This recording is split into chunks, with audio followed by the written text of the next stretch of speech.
একবার একটা মেয়ে বোলপুর থেকে উচ্ছন্নে যাওয়ার চেষ্টা করেছিল, কিন্তু তার চেষ্টা বৃথা। মাঝপথেই তার পক্স হয় এবং তাকে ঘরে এনে বন্দি করে রাখা হয়। সেই মেয়েটা হচ্ছে আমি নিজে, এবং আমাকে আমার নিজের ঘরেই বন্দি করে রেখে দেওয়া হয়েছিল।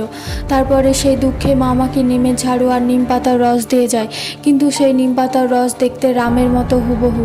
কিন্তু তবু আমি নেশা করতে পারিনি। আমি গায়ে বুলিয়ে ঝাড়ু দিয়ে পক্স তাড়ানোর চেষ্টা করেছিলাম, পক্স যায়নি। তারপরে মা আমাকে ডিম সেদ্ধ আর খিচুড়ি দিয়ে যায়। তারপর রোজ আমি আমার মুখটা দেখতাম সকালে উঠে আর ভাবতাম যে ये क्या हुआ, হে প্রভু, ये क्या हुआ। তো এসব করার পর যখন একটু শুকাতে শুরু করে, আমি আমার জাতীয় পোজ দিতে শুরু করি।